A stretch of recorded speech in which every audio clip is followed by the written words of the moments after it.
Imagine a vow made in shadows, a heart torn between duty and desire, and a secret that could change everything. Welcome to a journey of love, honor, and redemption, where every choice weaves a family closer, or tears them apart. If you're ready to uncover what lies beneath a cold promise, hit that like button, subscribe, and ring the bell to join us for a tale that'll warm your soul. The air in the little Boston church was heavy with the scent of wax and old wood, clinging to my skin like a second veil. My wedding dress, a cascade of silk, stuck to my chilled arms, each rustle a reminder of how far I was from home. I, Clara Thompson, 24 years old, stood at the altar, my breath fogging faintly in the damp November air. The tick of a grandfather clock echoed, slow and relentless, counting down the last moments of my freedom. Above me, stained glass, saints glowed dimly under flickering chandeliers, their eyes seeming to pity me. I wasn't here for love. I was here for Mama, Margaret, whose heart faltered in a hospital bed across town, and for Lily, my 16-year-old sister, whose laughter I'd do anything to protect. Papa's debts, a shadow from years past, had led me to this moment. Last week, in a sleek Boston office that smelled of bitter coffee and leather, Ethan Caldwell had made his offer. "Marry me, and I'll cover everything," he'd said, his voice as cold as the marble floor beneath my feet now. I'd nodded, not for him, but for them. Ethan stood before me, 38, a CEO whose wealth cast a long shadow. His eyes, sharp and gray-green like a winter sea, locked onto mine, unreadable. His tailored suit hugged a frame both commanding and distant, his jaw a hard line under the church's soft light. The priest's words blurred into a hum. But when Ethan slid the gold band onto my finger, his touch was ice. My hand trembled, and then something fell from his coat pocket. A silver ring, small and worn, hit the floor with a faint clink. It rolled toward me, catching the light, and I froze. Etched on its surface was a tiny M, Mama's initial, just like the ring she'd lost years ago. My heart stumbled, a jolt like hearing her voice in a dream. Was it hers? How could it be?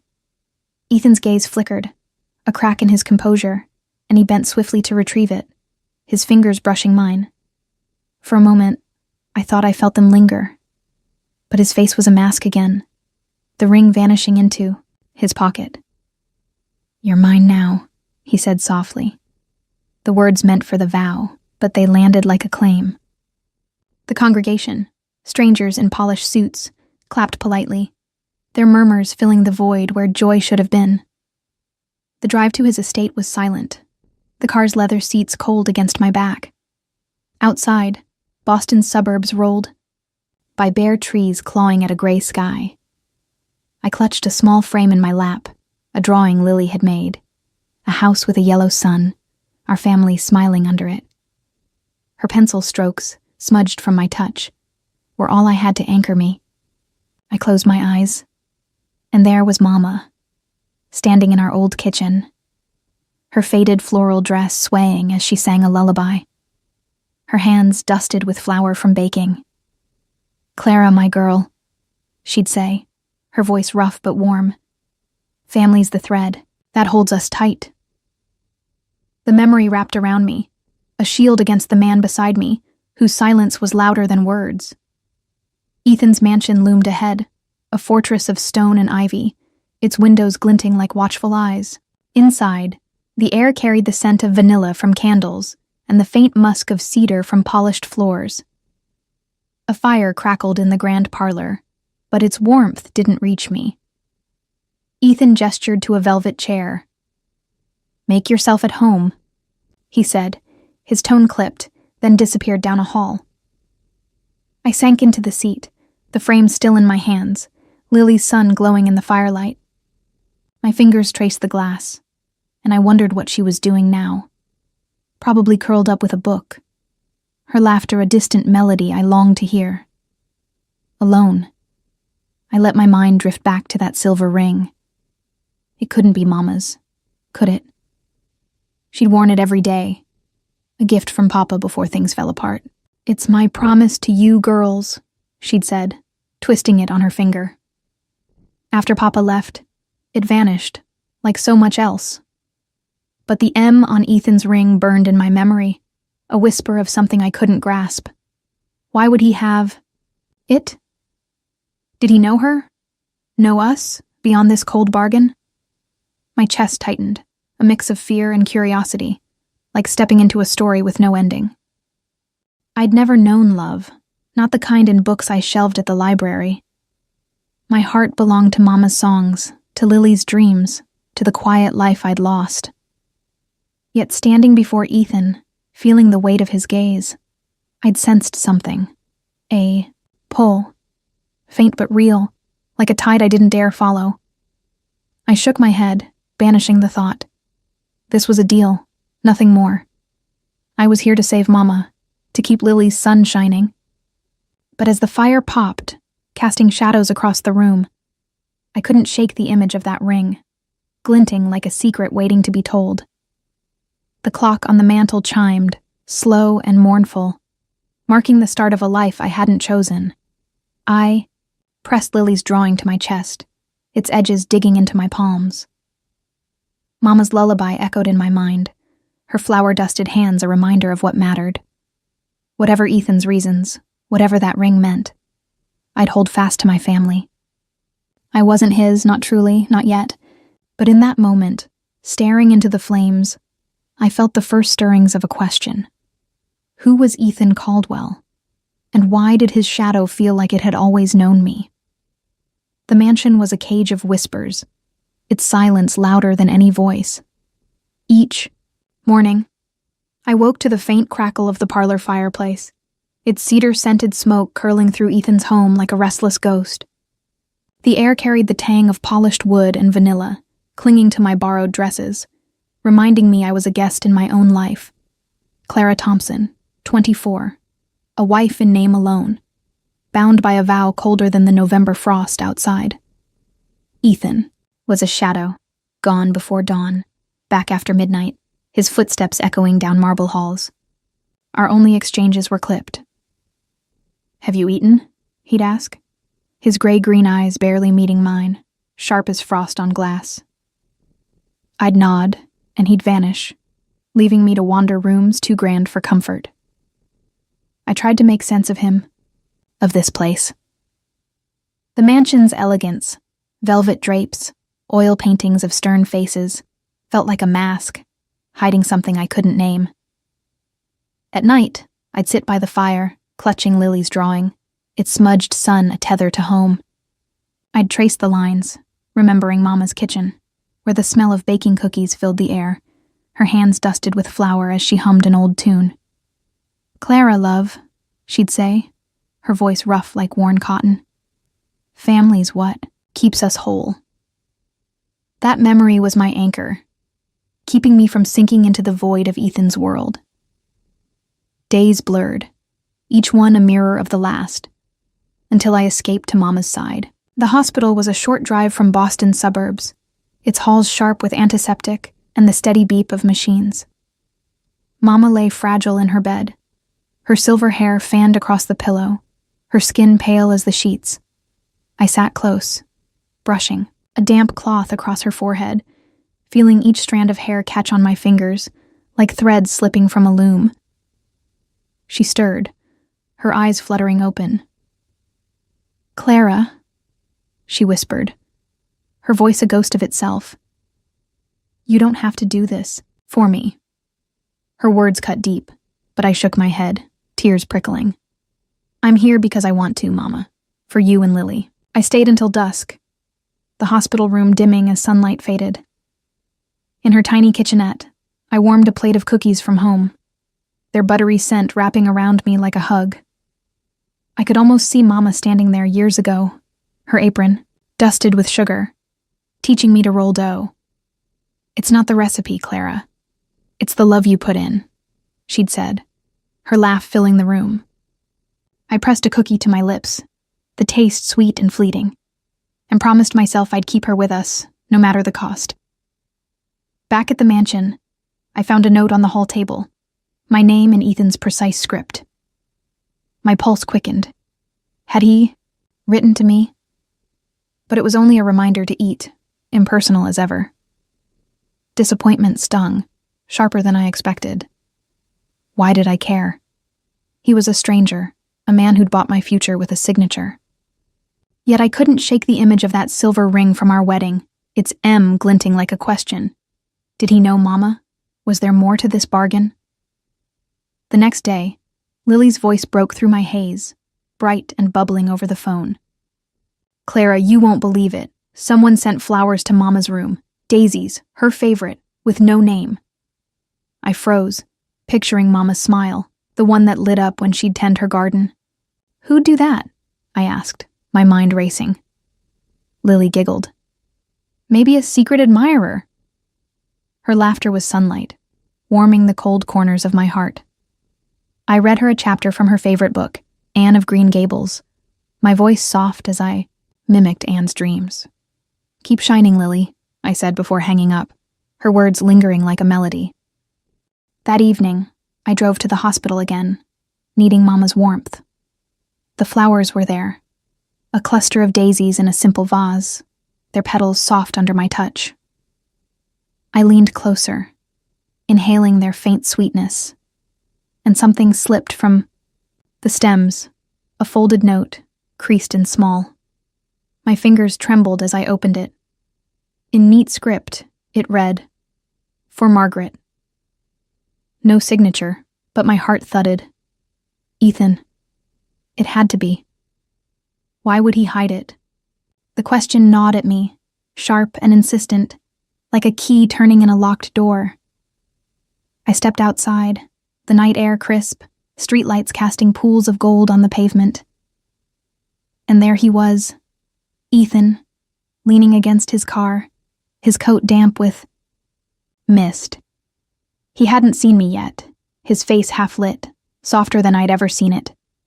The umbrella in his hand tilted uselessly, rain beating on his shoulders, as if he cared more for someone else's shelter than his own. Me? The thought was absurd, yet my breath caught. Clara, he said, spotting me, his voice low, almost gentle. Are you all right? I nodded, words failing, my mind a tangle of daisies and silver rings. Back at the mansion, I sat by the fire, Lily's drawing in my lap. I'd never known a man's heart, never felt the pull of anything beyond books and family. But Ethan's question lingered, his wet coat a puzzle I couldn't solve. What was love, if not the ache I felt now, wondering who he was beneath the ice? Mama's lullaby hummed in my mind, her hands kneading dough, her voice promising we'd always hold. Fast, I gripped the frame tighter, the sun's pencil lines blurring through tears. I was here for them, not him.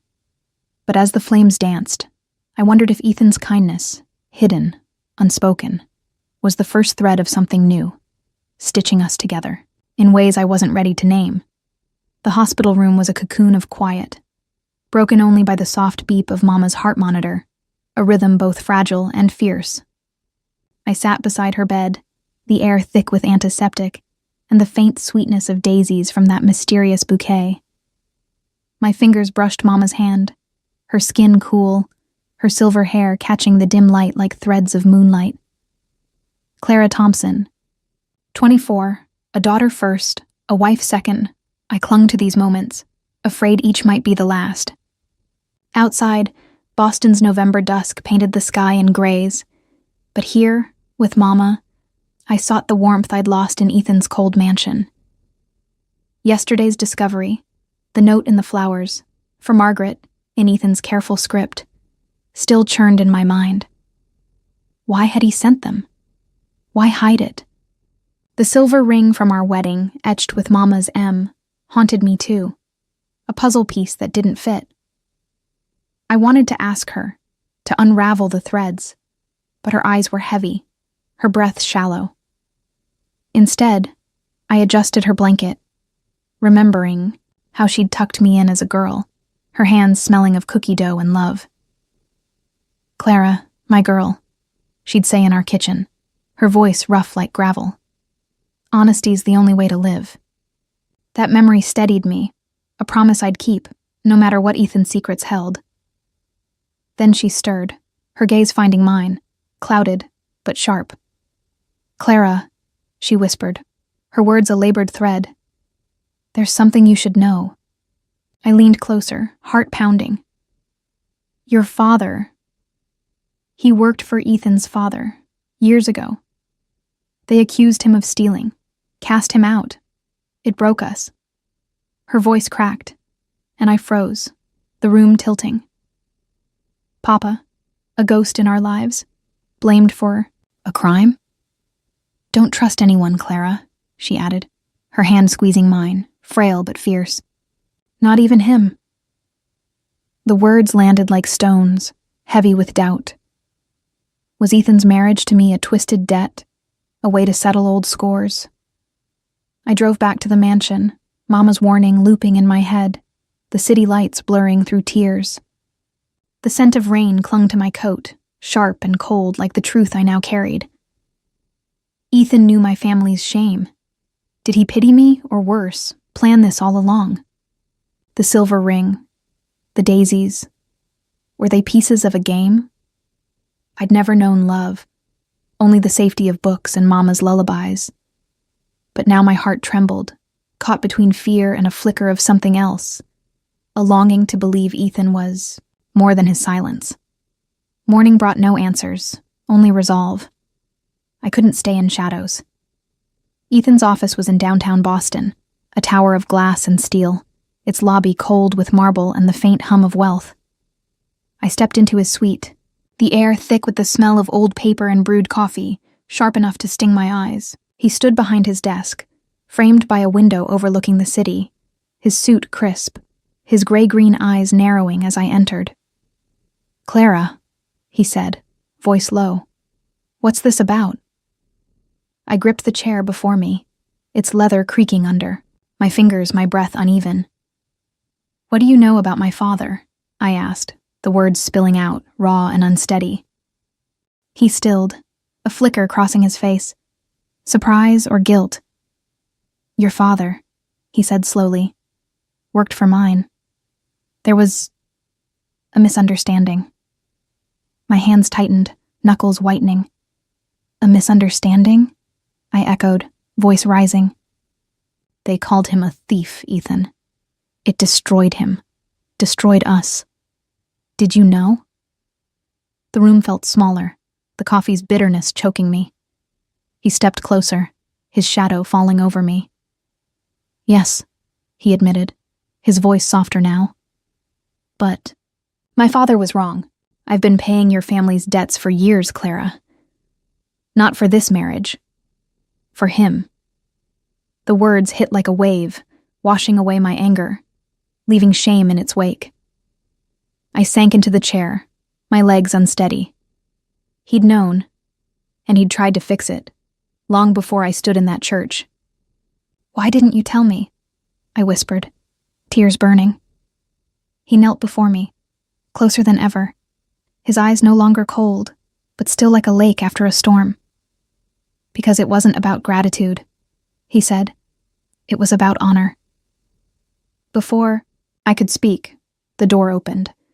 Richard, Ethan's old friend, strode in, his smile thin as a blade. "Well, isn't this cozy?" he said, his eyes flicking to me. "Paying off another debt, Ethan? She's just like her father, isn't she?" The jab stung, and I flinched, but Ethan stood, his voice a growl. "Enough." He took my arm, guiding me to the hall, his touch firm but careful.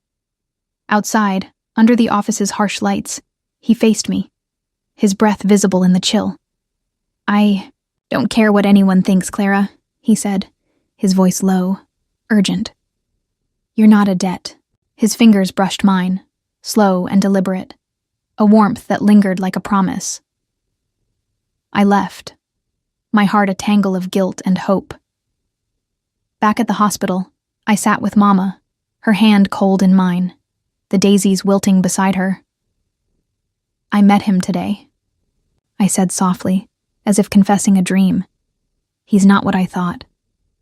She didn't answer, but her fingers tightened, a silent blessing. My phone buzzed. Lily's message. Mama smiled today. Clara. I smiled too, picturing her laughter, a light in the dark. I'd been so sure Ethan was a trap, but now, with his touch still warm on my skin, I wondered if love could grow from secrets, if honor could mend what was broken. For the first time, I wanted to find out. The November air carried the scent of damp grass and fading leaves, a whisper of home as I stood in a park near Ethan's mansion. Clara Thompson, 24, no longer just a daughter or a sister, but something undefined, a wife learning to see her husband.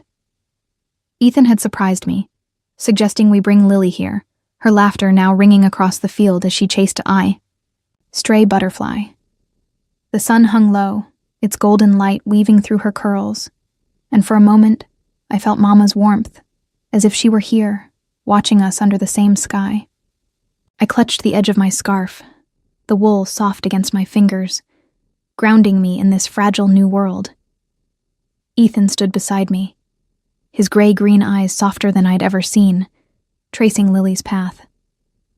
She's like you, he said, his voice low, almost a smile. Full of light. I glanced at him, startled by the warmth in his words. The man who'd bound me with a cold vow was different here, his coat unbuttoned, his shoulders relaxed.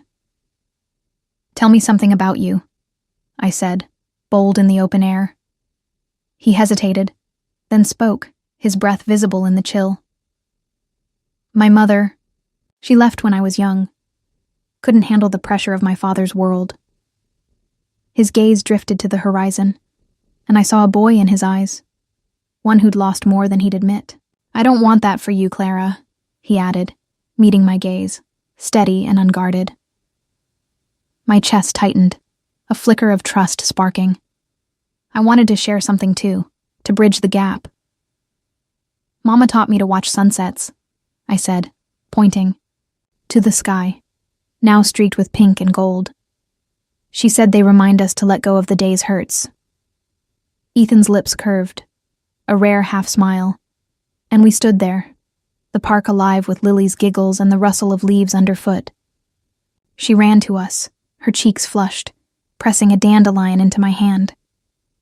Don't be sad, Clara, she said, her eyes bright. I love you. I hugged her, her hair soft as silk against my cheek, like Mama's embrace years ago in our kitchen. Flower dusted and safe, that moment felt like a gift, a step toward something real. Back at the mansion, the cedar and vanilla air felt less stifling, the fire's crackle almost welcoming. I began to notice Ethan differently, his quiet presence at dinner, the way his fingers lingered on a coffee mug, as if savoring its warmth. I'd never known a man's heart, never let mine wander beyond books and family. But his confession in the park stirred me, a tide pulling me closer to a shore I didn't yet trust. Then Richard came, uninvited, his knock sharp against the mansion's heavy door. He stood in the parlor, his smile thin, holding an envelope yellowed with age. Found this in some old files, he said, handing it to me, his eyes glinting, with something unkind. Thought you should see it. Ethan was out, and I took the letter, my fingers trembling as I recognized Mama's handwriting. The ink faded, but hers. It was addressed to Ethan's father, a plea for forgiveness, written after Papa's disgrace. I beg you to reconsider, she'd written, her words heavy with shame. The paper smelled of dust and time, like the journals she'd kept in our attic, and my stomach twisted. Had Ethan known? Was our marriage his way of tying up loose ends, protecting his family's name? I waited for him. The letter crumpled in my hand, the fire's heat no match for the chill inside me. When he returned, his coat dusted with mist, I stood in the parlor, my voice steady despite the ache. Did you marry me because of this? I asked, holding up the letter. Because of my mother's shame? His face paled, a flicker of pain crossing his eyes. Clara, no, he said, stepping closer, his voice raw. I married you because I need you. The words hung between us, heavy with truth, but doubt clung to me. I turned away, the letter slipping from my fingers, fluttering to the floor like a leaf in the wind, lost to the shadows. I fled to Lily, needing her light. At the hospital, I found her sketching by Mama's bed, her pencil scratching softly. I hugged her, breathing in the faint scent of her lavender shampoo, a mirror of Mama's embrace when I was small. You okay, Clara? She asked, her eyes wide. I nodded, unable to speak. My heart caught between Ethan's words and Mama's letter. Later, alone with Mama, I sat by her side, the monitors beep a steady pulse. She was asleep, but I needed her wisdom. I hummed her lullaby, my voice breaking, and felt her fingers stir, a faint squeeze. Then my phone lit up, a call from the hospital's night nurse. Clara, she said, Margaret wants you to know. Forgive. It's what she'd do. I drove back, the stars sharp above Boston's suburbs, Mama's words echoing like a guide. In the mansion, I stood by the window, the glass cool against my palm, replaying Ethan's voice. I need you. I'd thought love was a dream, a story in my library books, but now it felt closer, raw and unformed. The letter lay where I'd left it, its edges curled by the fire's heat. I picked it up, smoothing it gently, and saw something I'd missed, a date, years before Ethan was born. He couldn't have planned this. My breath caught, a mix of relief and guilt. I wanted to find him, to ask what need meant. But the night was deep, and my heart, so new to trust, wasn't ready. Still, as I held Lily's dandelion, pressed between my fingers, I felt a shift, a fragile hope that maybe, just maybe, we could mend what was broken together. The fire in Ethan's parlor snapped softly, its cedar glow casting shadows across the room, warm but distant, like a memory half forgotten. I stood at the threshold, my scarf still damp from the Boston night, my heart heavy with Mama's words. Forgive. Clara Thompson, 24, no longer the girl who'd trembled in a church. I'd come back to face Ethan, to unravel the truth of that letter and the man I'd married. The air held the scent of vanilla and old books, wrapping around me like a hesitant embrace, urging me forward. I clutched Lily's dandelion, pressed flat in my pocket, its fragile petals a reminder of why I was here. For family, for answers, maybe for something more. Ethan sat by the hearth, his silhouette sharp against the flames, unaware of me. His hand held something small, glinting silver. Mama's ring, its worn surface catching the light like a star. My breath caught, the sight pulling me back to our wedding, to questions I'd buried. He turned, his gray-green eyes meeting mine. Startled but unguarded, a crack in the wall he'd built. Clara, he said, voice low, rising to his feet, the ring cradled in his palm. I didn't hear you come in. I stepped closer, the floor creaking under my boots, my pulse a steady drum. That ring, I said, my words careful. Why do you have it? He looked down, fingers closing briefly around the silver. Then, opening again, as if releasing a secret. I found it in my father's things years ago, he said, his voice rough, like gravel underfoot. It had your mother's initial. I meant to return it. Before all this. He gestured faintly, meaning our marriage, the deal that bound us. I took the ring. Its surface warm from his touch, worn smooth by time, like Mama's hands kneading dough in our kitchen. It's hers, I whispered, tears pricking. She said it was her promise to us. I slid it onto my finger, and for a moment I felt her. Mama singing lullabies, her laugh filling our home. Ethan watched me, his face soft, unguarded.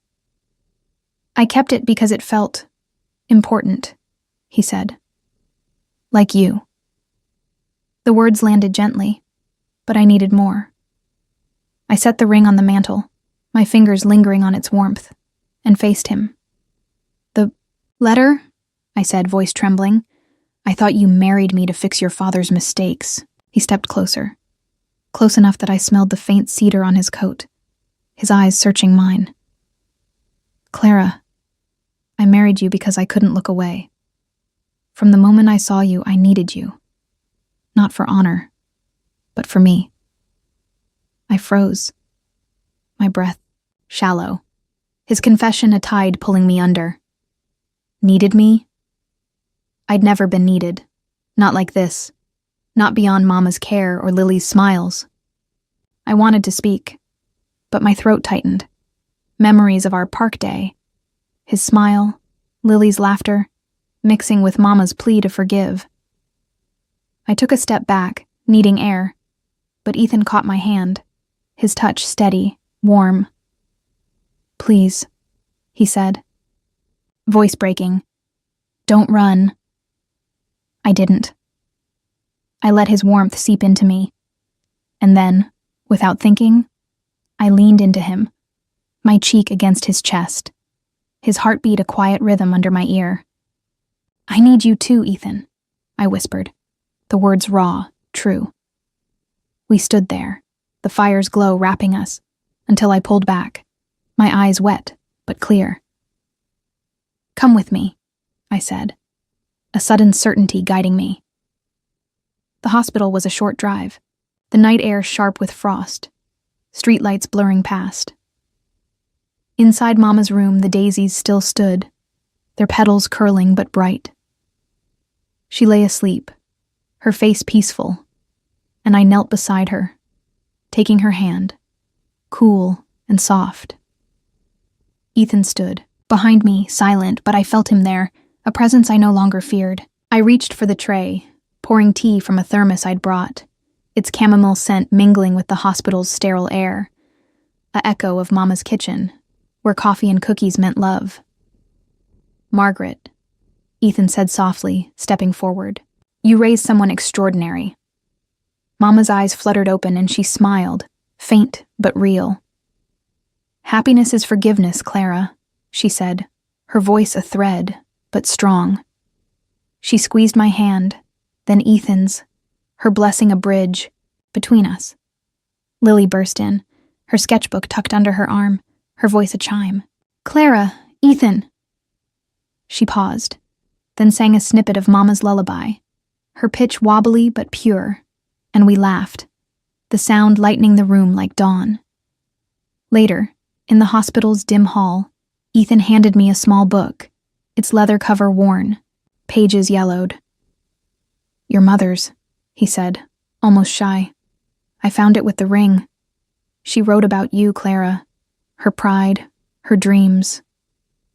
I opened it, seeing Mama's script, words of love for me and Lily, a gift I hadn't expected. My tears fell, smudging the ink, and Ethan's arm steadied me, his touch a promise. Thank you, I said, voice thick, knowing he'd kept her heart safe, just as he was beginning to hold mine. We drove back under a sky dusted with stars, the mansion waiting, its vanilla warmth no longer cold. By the fire, I sat with Ethan, Lily's dandelion on the table, Mama's ring glinting on my finger. The sunset we'd watched in the park glowed in my memory, its lesson clear. Let go of hurt. I'd thought love was a story, distant and unreal, but here, in Ethan's quiet gaze, I felt it, tentative, true. We're starting over, I said, my hand finding his, our fingers weaving together. He nodded, his smile small but certain. Together, he said, and I knew. For Mama, for Lily, for us, forgiveness was our way home. If this story touched your heart, share a memory of family in the comments below, and subscribe for more journeys of love and honor. The hospital's fluorescent hum was a steady pulse, cutting through the quiet of Mama's room.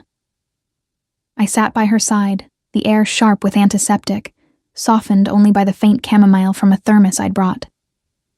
Clara Thompson, 24, I held Mama's hand, her fingers cool but stirring faintly, a reminder she was still here. Outside, Boston's November night pressed against the window, stars hidden by clouds.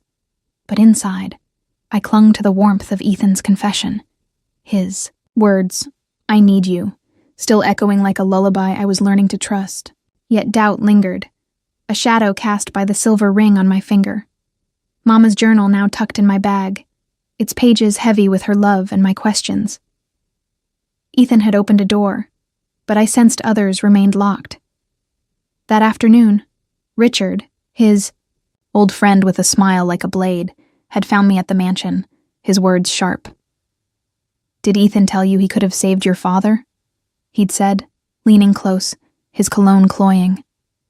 "He chose his family's name over your dad's plea." The claim struck like a stone, cracking the fragile trust I'd built. Was it true? Had Ethan known Papa's desperation and turned away? The journal, the ring, the daisies, all felt like pieces of a truth I didn't fully grasp, and I needed to know before my heart fell further. I drove to Ethan's office, the city a blur of headlights and rain-slicked streets. The tower loomed, its glass reflecting a restless sky, and inside, the lobby smelled of marble and brewed coffee, sharp enough to sting. My boots echoed as I reached his suite, the door half open, revealing Ethan at his desk, papers scattered like fallen leaves. He looked up, his gray-green eyes narrowing, then softening. "Clara," he said, rising, his voice a low tide. "What's wrong?" I gripped my bag, Mama's journal a weight against my hip, my breath uneven. "Did you refuse to help my father?" I asked, the words raw, spilling out. "When he begged, did you turn him away?" He froze, a flicker of pain crossing his face, like a wound reopening. The room felt smaller, the coffee's bitterness mixing with the scent of old paper, choking me. "Clara," he said, voice rough. "I was young, barely 20. My father demanded loyalty, his company over everything. I didn't know your father's truth then." His hands clenched, knuckles white, and I saw truth in his eyes, but also regret. "I failed him," he added quieter, "and it's haunted me." I wanted to believe him, but Richard's words clung, a poison seeping, and then I saw it. Ethan stepping outside, meeting Richard under a street lamp, their voices low, urgent. My heart sank. Was he hiding more? I fled to Mama, needing her clarity. The hospital was a sanctuary, its halls dim, the chamomile thermos still warm in my hands. I brought her favorite shortbread, its buttery scent a faint echo of our kitchen, where she'd taught me to bake, her apron dusted with flour. "Clara, love," she'd say, "honors in fixing what's broken." I set the cookies by her bed, brushing her silver hair, each strand catching the light like a promise. She slept, but I whispered, "I'm trying, Mama." Lily's text came then, a burst of light. "I dreamed you were happy, Clara, with him." Her words, so pure, eased the ache, but I needed more than dreams. I sat with Mama, humming her lullaby, my voice soft, the notes weaving through the monitor's beep. Her fingers stirred, a faint squeeze, and I clung to it, her strength my guide. "Honors in fixing," she'd said, and I knew I couldn't let doubt win. I drove home, the suburbs quiet, the air thick with the scent of damp grass and wood smoke, like our old yard after rain. In my room, I opened Mama's journal, its pages crinkling, her words a map of love. But a new weight pressed, Ethan's past, his choice. I wrote him a letter, my pen scratching in the dark. "I need time, Ethan, but I love you." The words felt like a leap, my heart bare, yet true. Morning came, gray and soft, and I returned to Ethan's office, needing clarity. The same coffee, scent greeted me, now mixed with rain from an open window. papers fluttering like caught birds. Ethan wasn't there, but a file lay open, labeled with Papa's name. My hands shook as I lifted it, and inside, I found a pen. Papa's, its barrel scratched, engraved with his initials. A note in Ethan's script read, "For Clara's family, repaid." He'd been settling Papa's debts long before our vow, not out of guilt, but care. Tears fell, blurring the ink, and I saw Richard's lie for what it was, a wedge to break us. I drove to Mama, the pen in my pocket, a talisman of truth. In her room, I sat close, the shortbread gone, her smile faint but real. "I love him." "Mama," I said, my voice steady, "and I think he loves us." She nodded, her hand warm now, a silent vow. Lily called, her voice bright. "Tell Ethan I said hi," she chirped, and I laughed, picturing her sketches, her dreams of us whole. The rain had stopped, the sky clearing, and I felt it, a shift, like spring after winter. I'd feared Ethan's shadows, but now with Papa's pen and Mama's ring, I knew love wasn't perfect. It was choosing to stay, to mend. I'd find Ethan, not to accuse, but to build, to weave our broken threads into something new, something ours. The hospital room was a quiet haven, its air laced with the faint bitterness of antiseptic, softened by the coffee I'd brewed in Mama's thermos. I sat by her bed, Clara Thompson, 24, my hand cradling hers, her silver hair catching the morning light like a halo. Outside, Boston's November sky was heavy, clouds promising snow. But here, with Mama, I felt the warmth of Ethan's truth, his quiet repayment of Papa's debts, the pen I now carried in my pocket, its scratched surface a testament to honor. Yet fear lingered, a knot in my chest, as Mama's breaths grew shallower, her heart faltering under the weight of years. Ethan's confession had shifted something in me, a crack letting light through, but I hadn't seen him since I'd found Papa's pen. I'd left my letter, words of love and hesitation, hoping he'd understand my need for time. Now, as I traced Mama's knuckles, her skin fragile as paper, I wondered if I'd waited too long. Her journal rested in my bag, its pages worn, filled with her dreams for me and Lily.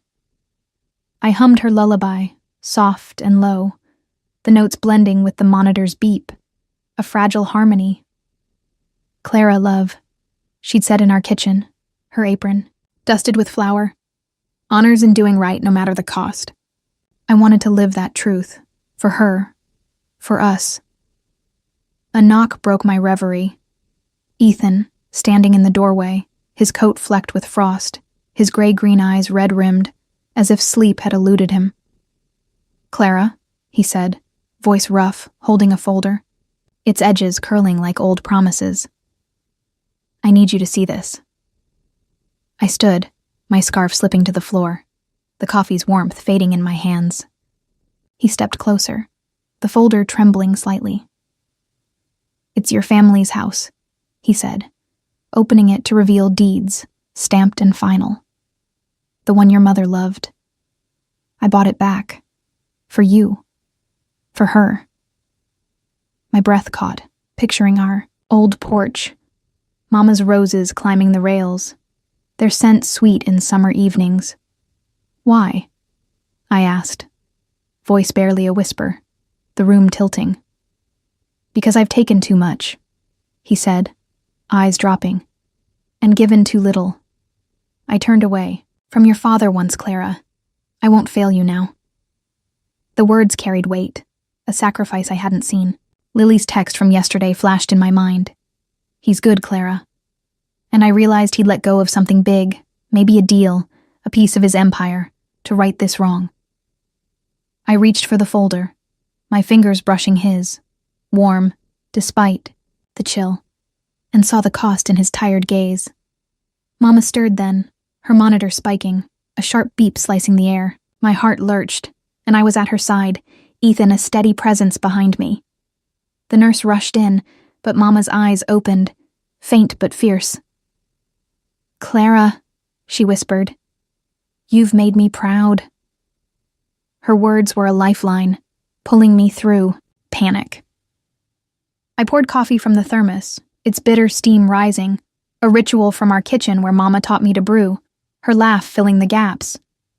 Ethan took a cup, his hand grazing mine, and we sat, the three of us bound by silence and hope, the coffee's warmth a bridge across our fears. Lily arrived, her backpack slung low, a beaded bracelet dangling from her wrist. A gift she'd made, bright with blues and greens. "For you," she said, slipping it onto my arm, her smile wide. "And tell Ethan hi." I laughed, the sound startling in the sterile room, and glanced at him, his eyes softening, a smile tugging at his lips. "She's right, you know," he said later, as we stood by Mama's bed, her breathing steadier now. "You make people better." I blushed, the bracelet's beads cool against my skin, like Mama's touch when she'd braid my hair, humming, "Tales of Love." The nurse signaled good news. Mama was stable, her heart holding on. Relief washed over me, but Ethan's folder still burned in my mind. "Come with me," I said, leading him outside, the hospital's garden dusted with frost, the air sharp with sea salt from a distant shore. The sunset bled orange, painting, his hair in fiery hues, and I remembered Mama's lesson, to let go of hurt. "You saw her, didn't you?" I asked, my voice steady. "Mama? In her garden, when you were a boy?" He nodded, eyes distant. "She was kind, Clara, even to a kid like me, sneaking through her roses. I never forgot her, or you." The confession was a gift, a thread tying us to a past I hadn't known we shared. I stepped closer, the folder between us, its paper crinkling, like Mama's journal. "You didn't have to do this," I said, meaning the house, his sacrifice. "Yes, I did," he replied, his voice low, certain. "For you, it's worth everything." I reached for his hand, his fingers warm, weaving with mine, and felt the sea breeze, salty and free, like Mama's stories of hope. Lily's bracelet caught the light, a reminder of her faith, and I knew. Mama's house wasn't just walls, it was us, rebuilt. We returned to Mama, her smile brighter, her hand reaching for Ethan's. "Your family now," she said, voice faint but firm, and I felt it, a circle closing. We promised to care for Lily, to hold her dreams as tightly as Mama had held ours. The coffee was cold now, but its scent lingered, a memory of home we'd carry forward. Standing there, Ethan's hand in mine, I saw honor not in wealth or names, but in this, choosing love, choosing them. The sunset faded, but its glow stayed with me, a light we'd earned, a vow we'd keep. The old house smelled of cookies and memory, a warm hum of butter and sugar drifting from the kitchen where Mama once stood. Clara Thompson, 24. I crossed the threshold of our family home, now ours again, thanks to Ethan's quiet sacrifice. The November light slanted through the windows, dusting the hardwood with gold, and I paused, my scarf loose around my neck, feeling the ghosts of laughter, Mama's, Lily's, mine. The air carried the faint tang of wood polish, like the days. We'd scrubbed this place together, Mama's hands guiding mine, her voice rough but kind. "Clara, love," she'd said, "home's where we keep our promises." Today, I was here to keep mine. Mama was stronger now, her heart steady, her smile a beacon as she sat in her old armchair, a quilt across her lap. The hospital was behind. Us, its antiseptic sting replaced by the sweetness of this kitchen, where Ethan knelt by the oven, helping Lily shape dough, his laugh a low rumble I'd come to cherish. His gray-green eyes caught mine, warm with a joy I hadn't seen in the church where we'd vowed, cold and apart. Now his shirt was dusted with flour, his tie forgotten, and I felt it. A love no longer fragile, but woven tight, like Mama's stitches in her aprons. "Clara, taste this." Lily called, holding up a lopsided cookie, her grin wide as summer. 16, all light and dreams. She'd grown brighter since Mama's recovery, her sketches now pinned across the fridge. A house, a son, us. I took a bite, the cookie crumbling, sweet on my tongue, and hugged her, her lavender-scented hair soft against my cheek, like Mama's embrace when I was small. "Perfect, Lil," I said, my voice catching. The bracelet she'd made me glinting on my wrist, its beads a quiet vow. A family. Ethan watched us, his smile gentle, and I knew he saw it too. The life we were building, piece by piece. We'd spent the morning settling in, Ethan carrying boxes, his strength a contrast to the tenderness in his touch. The house felt alive again, its creaking floors a song of return. I wandered to the garden, where Mama's roses once bloomed, their roots still deep under frost. The air was crisp, laced with sea salt from a distant shore, and leaves rustled, underfoot, whispering tales of summers past. Ethan joined me, his coat open, and pointed to an oak, its branches bare but strong. "Look," he said, pulling a pocket knife, his fingers carving carefully. "Clara and Ethan, forever." The bark yielded, a promise etched in wood, and he turned to me, eyes steady. "I belong to you," he said, voice low, a vow deeper than our first. I reached for him, my hand finding his, the oak's rough scent mingling with his cedar warmth. "And I to you," I replied, my heart full, no longer afraid. But as we walked back, Ethan paused, pulling a small frame from his coat. A photo, yellowed and creased, of Mama and Papa in this garden, young, laughing, her roses behind them. "I kept it," he said, almost shy. "From my father's things, with her ring. I wanted you to have them." My breath caught, tears blurring the image, Mama's smile so alive. "You held on to her," I whispered, clutching the frame, its edges worn like her journal, a gift I hadn't expected. The photo was a bridge, linking past to now, and I saw Ethan anew, a man who'd carried our history, not to bind, but to heal. Inside, Mama called us to the table, her voice stronger, her quilt draped like a crown. We sat, cookies piled high, the kitchen glowing with candlelight, their vanilla scent wrapping us tight. Mama took my hand, then Ethan's, her eyes bright. "You've brought us home," she said, and I felt it. A circle complete, our family whole. I opened her journal, sharing a page she'd written for Lily. Words of love and hope, my voice trembling as I read. "Keep this, Lil," I said, passing her a letter I'd written, my own promise to her future, sealed with the same care Mama taught me. Lily leaned against me, her bracelet brushing my wrist, and told us her dream, a house like this, full of laughter. "You'll have it," Ethan said, his hand on hers, and I saw the boy he'd been, sneaking through Mama's roses, now the man who'd given us back our roots. The candles flickered, their shadows dancing, and I remembered Mama's sunset. Lessons, to let go, to hold on. I'd feared love, thought it a story beyond my reach, but here, with Ethan's fingers laced in mine, I knew it was real, not perfect, but ours. We stepped outside, the sunset a blaze of orange, its warmth lingering on my skin, the sea's salt faint but free. The oak stood proud, our names carved deep, and I pressed the photo to my chest, Mama's ring glinting on my finger. "I was scared," I said to Ethan, my voice soft, "but loving you, it's my honor." He pulled me close, his breath warm against my hair, and whispered, "You're my home, Clara." Lily's laughter echoed from the porch, Mama's voice joining in, a melody of now and then, and I smiled, whole at last. This house, this love, was our promise kept. Not to wealth or names, but to each other, to the family we'd fought for. As the stars emerged, I felt Mama's lullaby in my bones, her lessons of forgiveness and strength, guiding us still.